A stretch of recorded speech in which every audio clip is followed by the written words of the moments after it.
Hey guys, in this video I'm going to review the 8th book in the Vampire Chronicles series, and that is Blood and Gold, a fan favorite for sure. And what this book's about is the vampire Thorne, a Nordic Viking vampire that's been frozen in ice. One of the coolest ways to introduce a Viking vampire.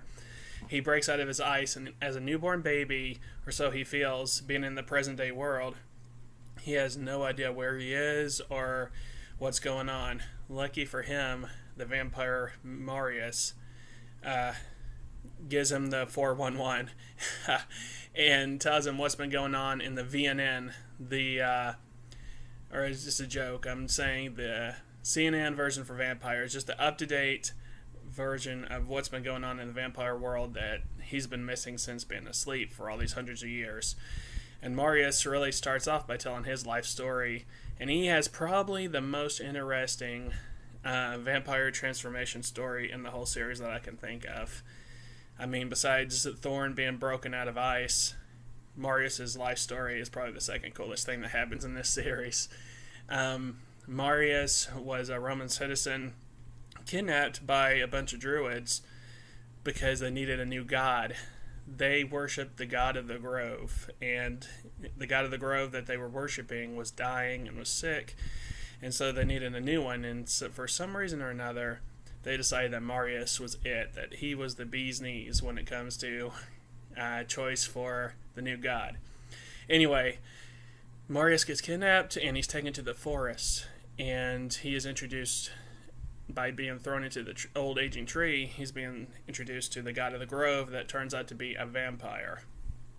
And the vampire tells him some vampire things and pretty much makes him the new god. But Marius doesn't like the idea of being trapped in the tree and being the new god of the grove for these druids. So he escapes and eventually becomes the keepers in Egypt of Akasha and Inkle, the king and queen of the vampires, the king and queen of the damned. And he gets reunited with Pandora, his love interest in the entire series, and eventually meets Armand in Venice. I'm going through this very fast, and it pretty much summarizes up what's been going on in the entire series. It's kind of like a summary update for those, I guess, that haven't been reading the previous books, but it's told through Marius's experience. So I guess you could say that Blood and Gold is to the vampire Armand as the vampire Lestat is to Interview the Vampire, because he recaps from his point of view everything that happened in Venice when he made Armand, and it just tells his point of view of things that have been going on so far. So it's kind of a summary update, but it's more in depth than what I'm giving it credit for in this summary. But overall, I really enjoyed this book. It was a whole lot better to me than Vampire Armand, and I would even say it's probably the best book in the series since the Vampire Lestat.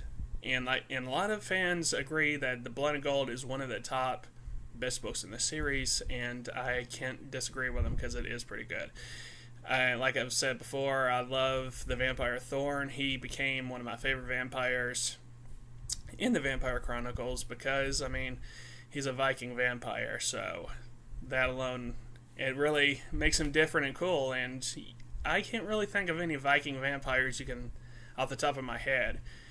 And it makes him unique and different, even though he's not really in the series too much. He's just here and there kind of character.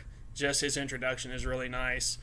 Like I said, I like the story of Marius and his story of being the god of the grove and how these druids kidnapped him and wanted him to be their new god. And then he ends up watching over the gods of the vampires, the king and queen.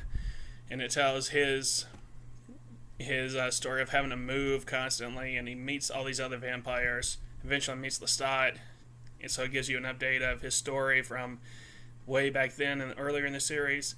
Overall, it is it's interesting because Marius is just an interesting character because he's so into art and he's so into so much other things. Anywho, Blood and Gold is interesting, and it's kind of my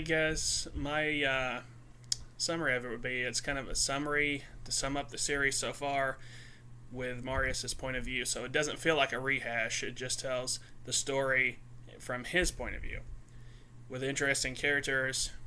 And there you go. So my review for Blood and Gold is 5 out of 5. I think this is the first 5 out of 5 books since The Vampire Lestat for me. And like I said, recommended.